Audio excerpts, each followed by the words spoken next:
Hi folks, it's Mal here again with another CD of the month. I have the great pleasure to have on the call an internet guru today. I don't know whether he likes that term, but in reality it's a term that is real where he is concerned, and a lot of people put the name guru to their success without being able to back it up, and Russell Brunson is not one of those people. Just a little bit of background about Russell. About 5 years ago, and I think he's in his early 30s or something similar now, father of three, so he hasn't been messing around, but about 5 years ago, Russell decided to, find out what he needed to find out to make the internet work. Now, he started with about $20, and he built that into a $1 million company. But I suspect, and he'll tell us, that he had quite a search in trying to figure it out. So what I'm interested in is finding out from Russell, what it was like for him, what was the discovery process, what were the big rocks, what were the things that made the difference for him in business today. Now, today, that business, and Russell might want to elaborate again, but it's grown from, one person in his basement to 60 people working for him, probably around the planet, and an annual turnover of over 10 million. And heck, that mightn't even be as accurate as it used to be. Russell might give us an update on that. He's been featured in many, many places like ABC, NBC, and Fox, and like I say, he's a father of three. So, Russell, welcome to the call today. Thanks, Mel. I appreciate you having me on the call tonight. It's pretty fun to be on the call with you. Yeah, look, I want to let the folks know real fast. We've got you coming over for our business school later on in November. What's the dates there? Business school, the 12th to the, I think it's the 13th to the 15th, actually. So the members listening to this, make sure you book in, and because it's we have nothing other than Russell coming all the way to Australia for your first visit. That should be fun, Russell. Oh, yeah, my first time ever to Australia. I've been dreaming about that since I was a little kid, so I'm so excited to come down and meet everybody.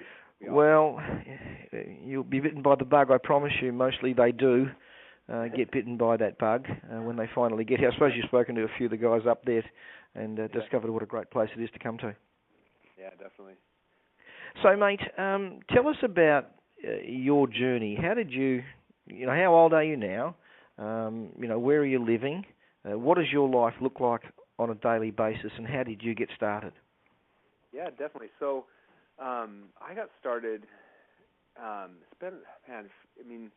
still young, but it seems like it's been forever, but I got started while I was still in college, and my wife and I had just gotten married, and I was trying to figure out how in the world to help support our new little family we were growing, right? So I was actually wrestling at my university at the time, and she was working as a receptionist, and we didn't have very much money, and so I wanted to keep wrestling, but it was hard because I couldn't go get a job. I couldn't do like a normal thing people do because I was at wrestling practice all day long, and then I had school and everything. And so I turned to the internet to try to figure out a way to make money. And so when I got online, I started trying all sorts of stuff. Anyone who's gotten online has seen all this stuff, and it's worse now than it was back then. And I tried thing after thing, and nothing really worked. And finally I realized that the whole key to this was just it was pretty simple. You needed a product, you had to put up a website or a sales letter to sell that product, and then I figured out how to get traffic through that website. When I realized it was just those kind of 3 steps, I got really excited and I started making stuff. So I made a DVD that taught people how to make potato guns, which I live here in Boise, Idaho, and Idaho here in America is like the potato capital of the world. And so in our free time, what we do a lot of times is we make these guns out of PVC pipe that are about 6 feet tall, and you jam a potato in one end of them, and then you spray some hairspray or some kind of igniter fuel in it, and then you push a button and it shoots this potato about 200 yards. And so we were doing that just for fun all the time. And I remember at school one day between classes, I was on the internet and I was looking at doing keyword research. I was just learning about how the whole internet worked. And I found there were about 18,000 people a month that were searching for information on how to make a potato gun. I thought, that's something that I actually know how to do. I'm an expert in potato gun making, as funny of a thing as that is. And so I went with my buddy and we made a DVD of me gluing together pipes and buying the PVC pipe and making a little gun, and we kind of put together a DVD with our potato gun plan and put it up online and started selling it. And that was kind of my whole introduction to this internet thing. And then I started getting addicted to it, and I made different products and different software products, and just every idea I have, I would turn it into a little product, and became really successful doing that.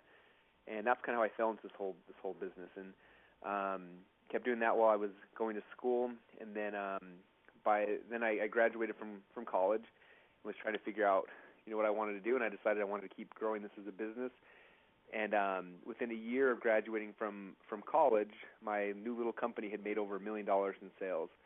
And so that was kind of how we got this whole thing kicked off. And then in the last, probably 3 or 4 years, we've grown it really big. At our peak, we actually had, you mentioned 60 employees. At our peak, we actually had about 100 employees. And it was doing really, really well, but it was a lot of overhead and a lot of stress and a lot of kind of, things like that I decided later I didn't really want. And so actually in the last about year, we've really scaled that down to the point where right now we only have 6 employees in our office. We have probably 5 or 6 more that are in other locations around the world. But what's interesting is we went from 100 employees down to about 10, and our revenues and our profits are our revenues are almost the same, and our profits are like 10 times what it used to be. And we will accomplish that through some of the stuff we'll talk about here and some of the things I'm going to be talking about when I come down to Australia, but really automating our business and using new technology to replace a lot of people. And that's kind of, I guess, the path of where we've come from, and it's been so much fun. The Internet's been great to us, and I'm excited to kind of share with everybody down there, what we found that's working really well, and hopefully you guys can kind of model what we're doing. Yeah, looking forward to it. So what is it that you're doing today then on the Internet? So there's kind of been 2 evolutions. I'll talk about the first wave and then the new wave that's what I really think is the future. And what's exciting about it is I don't think many people are going to grasp this new wave as quick, but it's a lot easier and a lot more profitable. So the first thing is when we decided, when we had our 100 employees, we had a whole call center. I had 60 people who were just on the phones all day long calling our customers and selling them coaching and other things like that. And it was doing really, really good, but it was obviously very overhead intensive and a lot of people. And so when we decided to shut down the call center, I was really scared at first. I'm like, I'm used to getting, we're used to doing these big dollar sales and a lot of money. And I was like, I don't know how to sell a $5,000 or $10,000 coaching program on the Internet. Like, it's hard to write a sales letter. It's hard to do things like that to sell something that costs that much. And I couldn't really figure out how to do it. And I started looking around, and one thing we'd had some success with was doing webinars, where we'd get a whole bunch of people on a webinar. We would do our presentation, and then we would sell. But the problem is I just didn't want to do webinars all the time. I do it once or twice a month, and it would wear me out. It was hard because I actually have 4 kids now. So we had our 4th kid, and it's hard. Gosh. Like, I want to be home with my kids. I don't want to be out doing webinars every night. I want to be with my kids. And so we did a couple webinars, and we had a webinar that was doing really well. And I thought, how can we figure out a way to do this where it doesn't involve me? And at the time, there were a bunch of people coming out with different automated webinar software, and some of you guys have probably seen a bunch of them come out. And so we got one. We got a program. It didn't work very well. So I had one of my programmers kind of customize one, and he built it from the ground up. And we built this automated webinar. And I sat down. I probably spent 4 or 5 months building this because I wanted to make the perfect webinar. I wanted to figure out, if my life depended on this thing making money, what exactly would I do in it? And so we spent tons of time on the webinar, and then we had all follow-up sequences based on what somebody would do. So if they showed up to the webinar and they left early, we had a whole sequence of emails that would go out to them. If they showed up to the webinar and they stayed the entire time, we had a different sequence that would go out to them. If they didn't show up, we had another sequence that went out to them. And we followed up with people. We followed them through text message, voice broadcast, email, and also direct mail. And it was really fascinating. We started, we launched this webinar the very first time we launched it, and within 90 days we had netted over $1 million after all of our costs. And I was just like, this is the greatest thing in the world. And it was nice about it is it didn't, it was like the salesperson that worked all the time, but I didn't have to pay commissions to him. He never deviated from the script. He didn't promise people things that, we couldn't fulfill on. It was a perfect system that worked day in and day out. And so that was the first one we launched, and like I said, it did great. The second one we launched, I had a membership site, and it was kind of stagnant. It hadn't been growing very fast. And so we thought, well, let's do the same process. Let's build a webinar to sell the membership site. So we set up the webinar, and in the first 30 days, we'd signed up over 11,000 new members into our membership site at $97 a month. So far, that webinar has now brought in over 30,000 members, and I think a little under 6 months so far into our continuity program. And it's just Wow. a salesperson that's selling people 24 hours a day, 7 days a week, and it's made my life so much more profitable and so much easier. And that's just kind of one of the things we've been really focusing on a lot over the last 12 months or so. And what's on that webinar, and what I was going to ask you your price point, but you've told me that now. It's $97 for a continuity program. That's $97 a month. What are they getting for that? Is it training still? So you've recorded it once, and it's there for perpetuity? Yep, exactly. So basically, we start with the $1 trial. That's how we get a lot of people in the front door. And then what my membership site is basically I give people a video training every single day for 30 days. They get a video. So the pitch is basically have a chance to be coached by an internet multimillionaire, and I'm not going to charge you any money until you're actually making money. So we give them pretty much 30 days of free coaching, and then after day 30, they should be making money. Otherwise, I don't really want to build them their card. And so we give them 30 days for us to walk them through this process. And what we found is that most of our students who follow our day-by-day process, by day 11, they've made their very first sale. That's like kind of our average right now is day 11. And so, which is exciting. And then those people who have success, then they stay. That's our biggest thing is how quick can we get somebody success, and that's kind of how we structured that. It's been great. It's like I said, it's growing very, very rapidly, and people love it. So, what's the drop-off rate there? Are you prepared to share that sort of thing? How long do they stay in for? Yeah, I don't have all numbers in front of me, but so far it's been really good. Obviously, with the $1 trial, you get a lot of people who don't stay in all the time. I'm not sure the exact numbers on it. I think right now we have active people. We're somewhere in the 8,000 to 9,000 that are still active. So we've had probably 2/3 that have dropped out over the last 6 months. Yeah. But the volume obviously makes up for it. Is that your new baby in the background, is it? It is. Sorry, he ran in the room, so. That's okay. How old is that one? He actually just turned 2, so. Okay. And boy, name? Yeah, boy. His name's Aiden. Okay. So we've got twin boys that are almost 7, and then I have a 5-year-old daughter and then a 2-year-old boy. You've been really busy, mate, or your wife has in particular. Oh, yeah, she's amazing. One of the things, an observation I want to make is that your thinking and behaviour in terms of creating this. I often say to folks that money doesn't have a conscience and it doesn't really care about you. But you set out to create a certain lifestyle for your family. That was your motivation. And if I could overlay my behaviour and thinking to this, then you re-engineered. It seems to me you've re-engineered what you needed to do based on a target market, and then you created the product that they wanted, and then you've enjoyed that type of success. Would that be a fair analogy? Yep. Yeah, definitely. It's all about, because a lot of people get in the business the wrong way. They look at, I want to make a bunch of money, and they jump in, they start trying all these things, whereas you're right, if you look at it kind of reverse engineer, what do I actually need to be happy? What is the product people actually want? And then what's the delivery system you get? And you can reverse engineer that and build that to the point where, if you do it right, it's kind of a no-brainer. Everything kind of just works, and it's successful. Yeah, but so few people do it that way, Russell. They build it and then they wait for people to come, and then they get quite upset about the fact that they didn't come. Yeah. And it's really because money doesn't care about that stuff. By re-engineering, it makes it really hard to fail if you create what people want, and then, people with money, obviously, and can afford to take advantage of what you have to offer. But really is the secret to all of this, rather than you creating something, but instead create something that's based on your marketplace, not on what you've got, but who you need and what you need to become. And my observation of you is that's what you've gone out and done. So you talked about these evolutions. So evolution number 1 is? First evolution is automating our business, so getting away from the manual people and things like that and creating systems. And that was that was like I said, a big. We went from literally 100 employees to 10.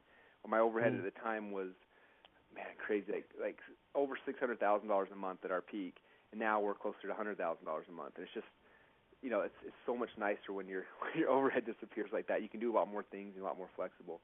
That was kind of our first evolution. Now the second evolution, this is the one that I'm saying. The second one that I'm even like more excited about right now is a kind of a new process we've been doing on how we're selling people and how we're fulfilling, and it's taking that same kind of like automation and those things like that, but it's changing the sales process in a way that I've never seen customers react as well to this as anything else we've ever done, and it's kind of interesting. So this is kind of where the whole thought process came back from. So last January, I was at an event, and I don't know. Do you know Dagan Smith? No, I don't. Okay, Dagan, one of my favorite marketers to learn from. Someone who's always innovating and thinking, and tons of good ideas. Right. So we were at this event, and we were having lunch together. And after lunch was done, the event started. So we got up and we ran into the seminar room, and we're watching the seminar. And then he leans over to me and said, "Dude, did you pay for lunch?" I said, "No, I thought you paid for it." He said, "Nope." Oh. We're like, "We completely forgot to pay for lunch." So we jump up, we run back to the restaurant. We're like, "We are so sorry. We completely forgot to pay for lunch, but it was great." And we paid him, and we tipped him like twice as much because we felt bad for leaving him, right? And afterwards, we're walking back to the event, and he leaned over and he said, "What an interesting idea." He said, what if we start looking at the way we treat our customers like that, where we come in and we give them a meal, and we give them the best meal we possibly have, and then at the end of the meal, they have an option where they can either buy it, or if they didn't like it, then they don't have to pay for it. He said, "Can you imagine a restaurant that was their philosophy? Is come on in. If you don't like the food, it's completely free." He's like, "You'd have everyone in there. Like the restaurant would be completely packed." And most people, at the end of it, the whole law of reciprocity, you feed them a good meal, they're going to say, "Okay, I'm willing to pay for this." He said, imagine like going to a movie theater and the same thing. You go to a movie, you don't pay a penny, and at the end of the movie, you decide if you liked it or not. And if you liked it, then you pay. Otherwise, you don't pay anything. He said, "Wouldn't that be interesting?" And we started talking about this concept back and forth, and it kind of left at that. And then I went back home to Boise, Idaho, and he went back home to his home over on the East Coast here in America. And I didn't hear from him for a month or two, and all of a sudden he sends me an email and said, "Russell, check this out. I want to show you what I'm doing." And I went to this webinar page, and it was a very, very short landing page. It just basically said, "I'm doing a webinar tonight on," I can't remember the topic, "on this topic, and the webinar is going to be probably 3 or 4 hours long. I'm going to give you everything I have about this topic, and I'm going to blow your guys' mind away." He said that the webinar, it's a $97 webinar, but you can come on for free.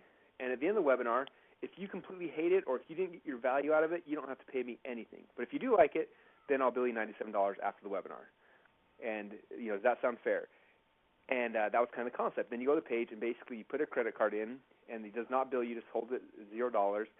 And then you go through this webinar, and you can watch the webinar for 3 or 4 hours. And at the end of the webinar, he basically said, "Okay, did you guys like the webinar? If you liked it, let me know."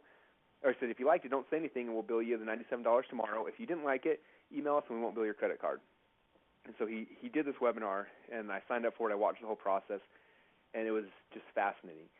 He was on the webinar for, like I said, 3 or 4 hours long. He would ask questions. People would respond. It was just really fun, interactive learning environment. And when it was done, I was like, that was one of the neatest things. Like I had such a great experience with him. It was this free training. At the end of it, I loved it. I didn't mind that he billed my card because I got so much value out of it.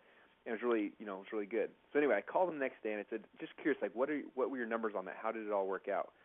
And he showed me his numbers, and I can't remember exactly what they were at the time, but I think he had about 300 people that had signed up for this webinar. But what was interesting is that a couple of things. First off, he had no sales letter to sell this webinar. It was literally 2 paragraphs long. It just said what I kind of told you. He only promoted it for a day and a half. He got over 300 people to sign up for it. After the webinar was over, during the webinar, he had about 90% of the people who showed up live on the webinar and sat on it for 4 hours, the entire 4 hours. Gosh. And at the end of it, only 10% of the people asked for their money back. And I thought that's really, really fascinating. So we started doing something kind of similar to that. So I put together a webinar, followed a very similar process. In fact, if you want to see the landing page for the one that I did, if you go to affiliatebootcamp.com, you can kind of see the process. I made a little video of me on there, and that was the same concept. So I did this, and I promoted it to my list, and the numbers blew me away. So what happened, we ended up getting 553 people that registered for this webinar. in 2 days of promotion. Now, if I would have sold a $97 product to my list in 2 days, there's no way I would have got 550 people to sign up, and I would have had to have an amazing sales letter to convince those people to give me $97. This again, there was hardly anything. They show up on this presentation. They go through the process. I got on there, and for 4 hours, I gave them everything I had. I taught them as much as I could. Just gave my heart and soul. People were interacting, and people loved it. And same thing, when the webinar was over, we had less than 10% that asked us not to bill their credit card. So we had almost the 553 people, I think we billed like 498 or something like that. $97, that's almost $50,000 we made from that. And then what was interesting is at the end of the webinar, I didn't sell them anything. I just basically said, hey, this whole thing I've been teaching you guys for the last 4 hours, if you'd be interested, I've got a tech team that can just set this whole thing up for you, and we'll set up the autoresponders and everything I kind of taught you during this webinar. We'll do it for you. If you're interested, it's $5,000, and it's obviously not for everyone. It's price tied because we don't want to do it for a lot of people, but if you want us to do it, it's $5,000, and here's an order link where you can go and sign up for it. And that was literally my sales pitch. It was maybe 30 seconds long. And from that, we got another 6 figures in sales from people paying us $5,000 to do the process that we just taught them. And yeah, well, you had them for 4 hours, didn't you? So the sales pitch itself didn't need to be long. Yeah, and the thing about it is, it's so nice because I wasn't selling my customers. I was providing as much value as possible, and at the end of it, just offered them this. At that point, there had been so much trust and reciprocity and so much value built up that, that we didn't have to have any sales process. And so, like I said, basically we were able to make about $50,000 getting people to watch this presentation, and then another 6 figures on just offering something on the back end. And I think that is really the future of selling. We've created one. We're selling some high-end SEO services. They're between $10,000 and $20,000. And the same thing, we're showing them, we're doing a webinar teaching everything we do. And then at the end of it saying, look, this takes a team of like 30 people. We've already got that team. We'll do it for you for $10,000 to $20,000. We're doing it in local marketing. We're doing it. I'm in the couponing niche. We're doing it with our couponing site. All the markets we're going into, we're starting to do this because I think it's different. It gives your customers the ability to kind of to pay you if there's value there. And what I found is people will give you money, but most people think that we're all scam artists out here. And so if we can come out there and give as much value as possible up front, it's amazing that people will come and they will listen to you. And it's probably the most exciting new innovation in marketing I've seen in 5 or 6 years, and I'm having a ton of fun with it so far. Now, I'm going to call you out here. You youngsters, this in our world, as a 60-year-old, this is called a puppy dog close. It's called a puppy dog close. It's take the puppy dog home for the weekend. So you go to the refuge for dogs and you pick yourself a puppy dog, and you take the puppy dog home for the weekend. And if you don't like the puppy dog, you bring it back and we kill it. We destroy it on Monday. Of course, this is not new. It really is a very, very good way of marketing. And what's happened, of course, with the internet is the free line has been shifted so far out that today, you sort of can't charge up front what you used to charge for. And then there's the issue of transparency with the internet because, I don't know whether you agree with me, but I think our number one issue facing business today is called trust and credibility. So in a world of distrust, where you can offer your services in the way you described, which is still the old being new again, puppy dog close, it really is a revelation to the environment of the internet where this has been moved out. So you can see why it works so well, can't you? Because it's based on the psychology of the buyer. You see, the buyer doesn't want to be sold. What you've done is you've switched to educator, and then the sales process really becomes a no-brainer. You don't have to sell hard anymore because they've come to the conclusion they just want to continue their education. Now, if we translate that discussion, Russell, to a restaurant, for example, or a chiropractor, or a dentist, I mean, I don't know whether you can think of anyone where this wouldn't work for, where you could say, well, come and experience what we do. It doesn't just have to be online, it could be offline, and try us out. And if you don't like what we dished up, well, you don't pay. One of the ideas I thought of was that you allowed the client to pay you what they thought it was worth. So I took it to another level, if you like. You know how you decided on the $97, and I suppose the restaurant example, you and your friend, was it Dugan? Dagan? Dagan said was, we'll only pay for it if we like it, which is where all this originated from. But you could take it a step further, and you could say, you pay me what you think it's worth. Is that an interesting thought or concept? That would be interesting, especially if you position the whole time this is a $1,000 webinar. You probably get people paying you $200 or $500 or all sorts of different prices in between. You could set the stage, couldn't you, for getting a very good figure. I mean, the restaurant model, some people will pay you more than you were going to ask. Yeah. That's the reality of the law of reciprocation, isn't it? Yep. That's definitely fascinating model. I would love to see restaurants that start doing that, especially I look at my favorite thing in the world is sushi, right? I love going to sushi, and I was like, if there was a restaurant that did free sushi classes, and they come in and you learn the art of sushi, and you learn all sorts of stuff like that for free, and then at the end of it, then they're selling you on a kit on making your own sushi, whatever it is. I would do that all day long. I would have so much fun doing a thing like that. So I think you could definitely, obviously there's going to be some tweaks when you switch it from industry to industry, but I think it would work there. I think dentists, I've seen a little bit of that where they come in and they'll whiten your teeth for free or clean your teeth for free, and then at the end, things like that. So I think that the concept of proving yourself first is huge. If you don't if you don't look white enough, then you're not going to pay anything. But if they are white and you're happy, then yeah, pay me now. So of course your competitors are going to have a heart attack, aren't they? And a lot of underwear is going to tighten around this whole concept. But the point you're making is this is the evolution. This is where it's all going. Some people, the way Dan Kennedy describes it, I mean, I remember him being asked years ago, what was the biggest mistake you've ever made in business, Dan? And the one he said was not being prepared to buy a client. Now, what you've just described is the art of buying a client, whether it's online or offline. Dan said he was way too reluctant to buy a client. Now, today he would tell you that, you should dance naked in the street if you get a client for break even.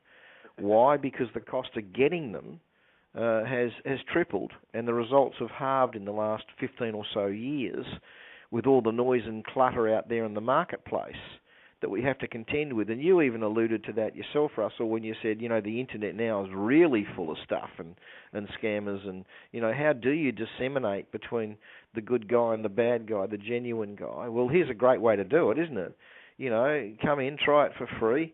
If you don't love it, if it isn't everything I say it is, you don't continue. So it really is that transformation to another media, isn't it, really? Yeah, no, definitely. And the other thing that's interesting is, obviously I filled the affiliate bootcamp event. I filled primarily for my list, but let's just say I didn't. And let's say I went out there, I got 550 customers through PPC or through Facebook or whatever else it was. I made $50,000 on the front end of that promotion. I would have, and if I look at that as break even, I just want to break even from the actual giving the class, I would have had a $50,000 advertising budget to fill that class up. Okay, you can be bad at advertising if you got $50,000 to fill a thing, and basically you look at that class as a break-even thing, you can spend a lot of money to acquire those customers, and then your money comes on the back end when you upsell them the next thing. That's what's really interesting. Is just I think it gives you the ability to first off to build that trust with people very, very quick. Second off, it gives you the ability to have a tool that helps you break even or make a big profit on the front, which is harder and harder to do every day. And then from there, you've got a real business you can start running. Yeah, and of course, it's all based on front-end product and back-end product. And some people only have a promotion in business and online. They've got one product, which is not really a promotion. It's more of a garage sale. You're here today and gone tomorrow. And it's also based on lifetime value of a client. And, it can be, repetition, that they come back time and time again or stay longer, which is continuity or forced continuity. Or conversely, it can be transaction value. We have people selling $30,000 and $50,000 sheds, and their promise is, if you don't love your shed, we'll work for you for free until you do love your shed. So this can work for a shed, and it can work for a restaurant for that matter. There's virtually nowhere where the model couldn't be utilised. I mean, I hope the folks are listening here and trying to figure out how they can make this either work for them online or offline, and both. So, Russell, where do you see all this going in the future? Where are you headed in business today, or what insights can you give us? I think, the internet's been such an interesting thing, especially with like the introduction of social media and stuff. And I think, and I'm seeing it right now in my marketplace very, very heavily, where, 7 or 8 years ago when I first got started, there were people doing bad things on the internet, but it didn't matter because the customers that were getting the short end of the stick, there was nothing they could really do about it. There's no avenue for them to talk about it. Whereas today, like, everyone's got a platform. Everyone's got their Facebook group and their Twitter and their whatever it is they need to be able to mention. So you give a customer a bad experience now, they can tell 10, 15, 20,000 people very, very quickly, and it's just interesting. Gary Vaynerchuk wrote a book called The Thank You Economy that I just read recently, and it was just fascinating. He talked about, again, this comes back to what we mentioned earlier before the call, like the old becoming new and the new becoming old. He said you look back 100, 150, 200 years ago, that everybody bought from their local grocer, right? The guy that was really close, and they all got to know him. And if he did something bad, they, the parents of whoever got in trouble or whoever had the bad experience would go to school, the PTA meeting that night or whatever, and tell all the other parents, and really quickly, everyone, in the whole town would ban your company, and boom, you could go out of business overnight by offending one customer. They talked about then, you have the highways and the freeways come in, and suddenly they had shopping centers, and you could drive 20 minutes to get to a shopping mall. And what was cool about that was you could get all these cool things you couldn't get locally. But the bad part is that now you were 20 or 30 minutes away. People didn't know who you were. You could give a bad customer experience, and no one could really do much about it. And then you said then the internet came next, and it distanced customers from the end game even further. And now, people go online. You can do whatever you want to people. There's no, they couldn't talk about it. There's, it was a field for scammers, right? People came out of the, like crazy because there was that distance, and there's nothing much that customers could do. And now what's interesting is, like, now because of the advent of social media, now it's the opposite way, where now it's back to like what we were 200 years ago, where now you're just like, you're a grocery store, you do something bad, people can complain about you immediately. And I think what's happening right now, and I'm seeing it so heavily in my marketplace, is that if you can give your customer just an amazing experience, they will tell other people, and things will grow. And you give people a bad experience, they can tell people very, very quickly as well. And so I think that the companies and the businesses that are understanding that, and they understand that, some of our old sales processes, they worked really good. We made a lot of money with them, but they also offended people. I remember we did one of our products we launched. I think we had 4 or 5 upsells after you bought a product, and we made a lot of money with it. And I was really excited. And then some of my friends had this survey software, and they're like, put this on your thank you page, and survey your customers as they're coming through.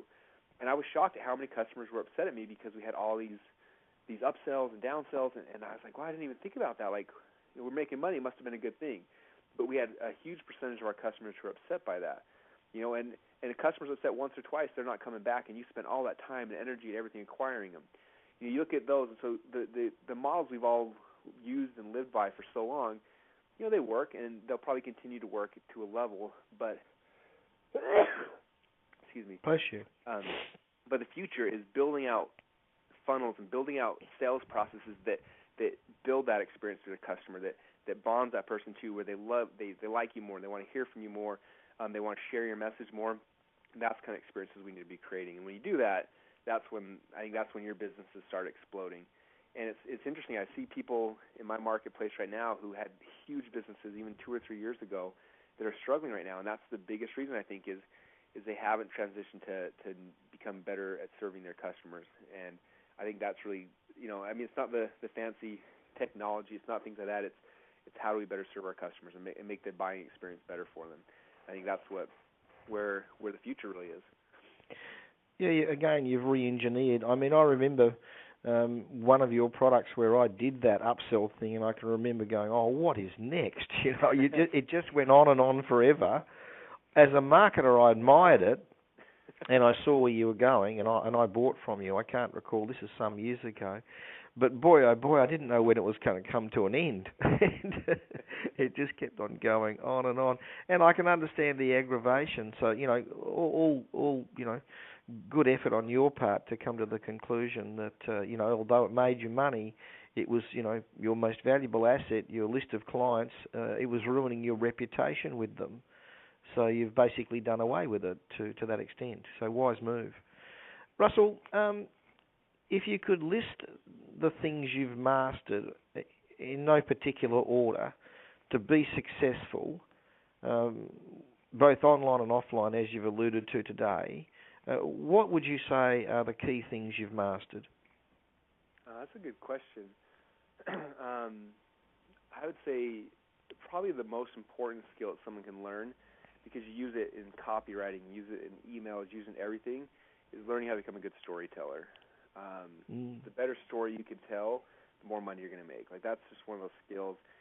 And it's funny because I used to think it was copywriting. Copywriting is part of it, but like the skill of copywriting is even harder than storytelling, because I can get on a video and tell a story, or a webinar and tell a story, or send out emails and tell a story, and if I tell a good enough story, I can drive people to an order link with no sales letter, no copy, no anything, and make amazing amounts of money off it.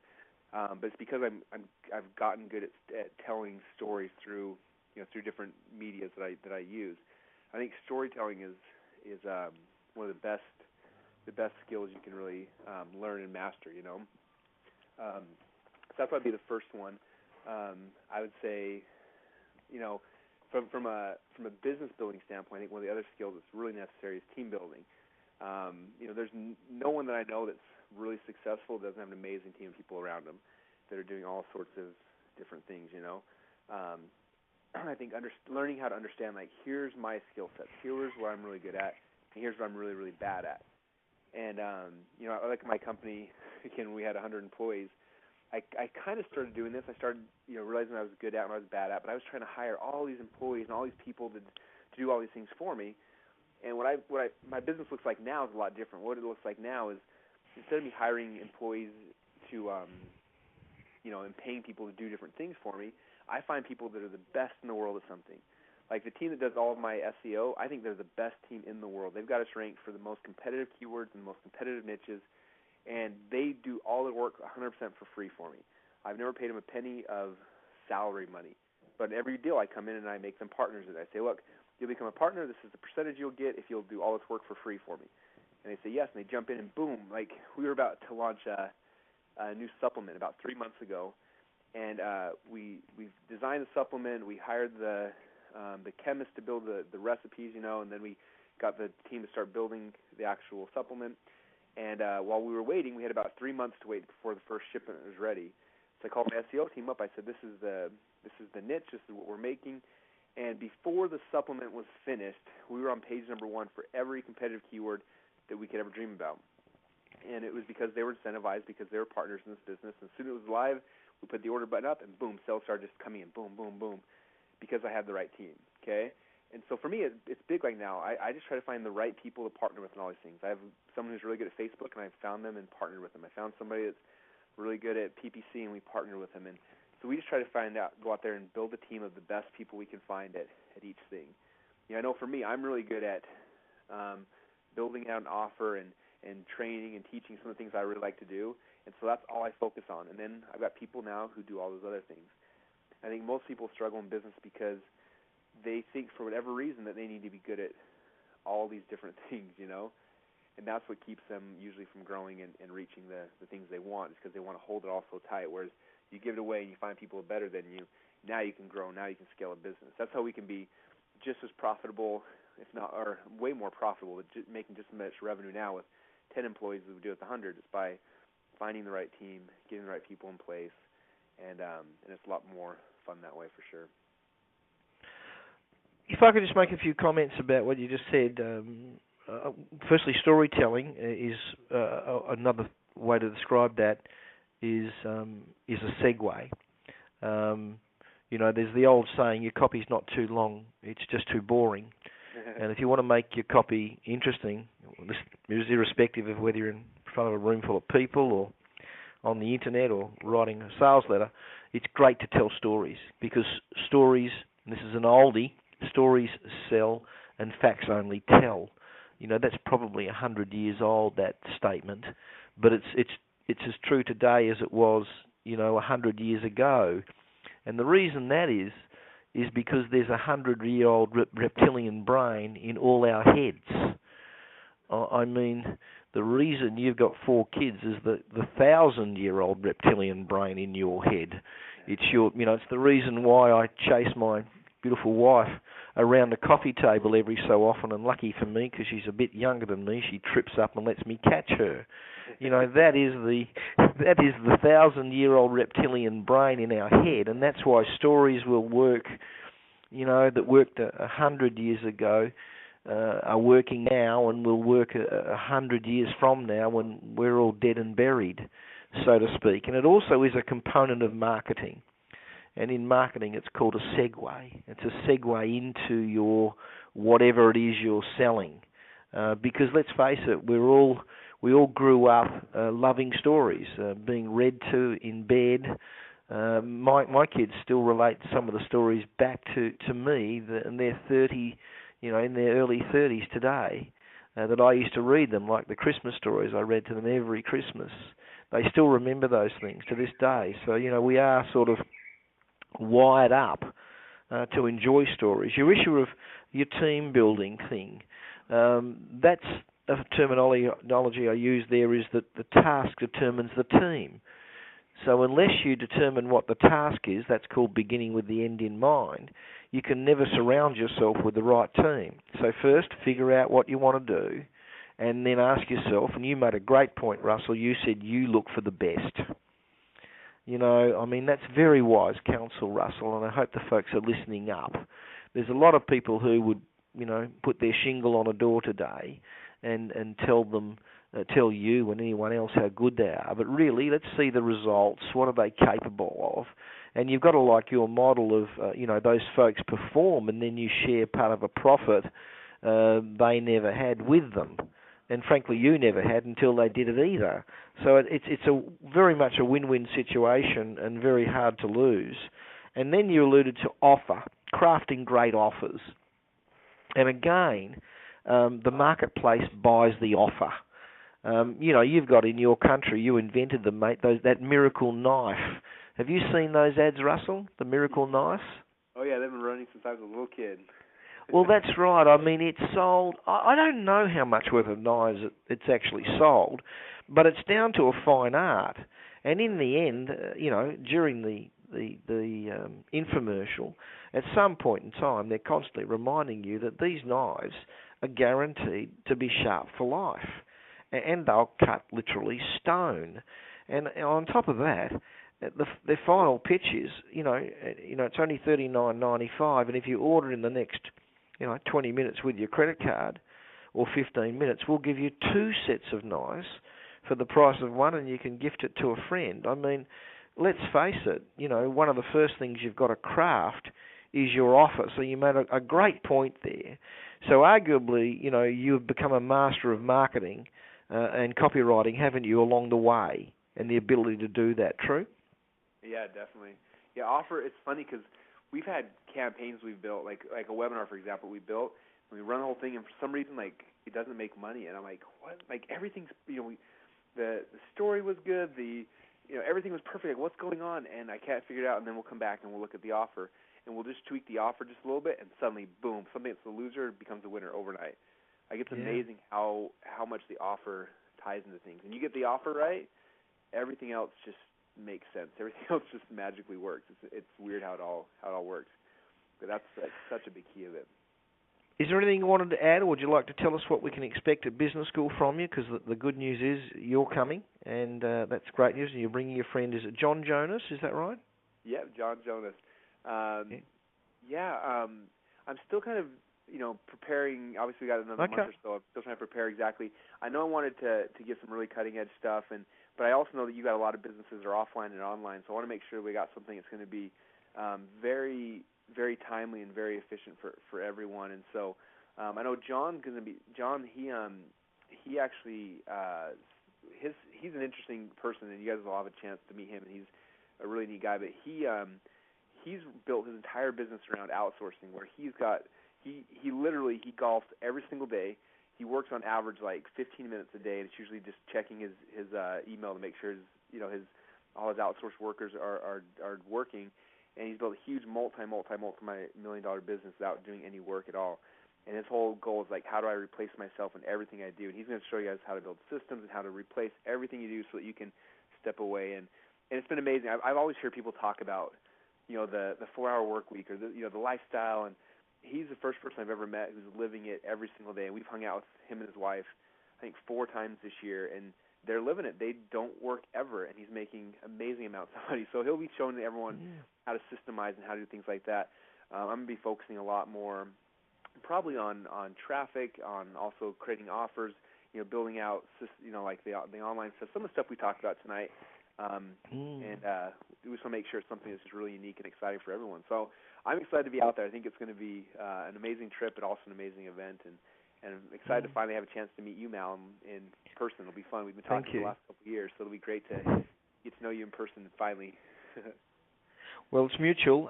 It's been a mutual admiration society. I've been watching your development too, and it's a great pleasure that we'll have you here, and we're going to look after you. Is your wife coming? No, she's not able to come this time, unfortunately. Okay, all right. Well, once you get home and you tell her about it. Yeah, she definitely wants you to invite us back again in another year so she can come next time. Well, that's no problem. We'll plan some things, and that won't be an issue at all. So let's work towards that as well.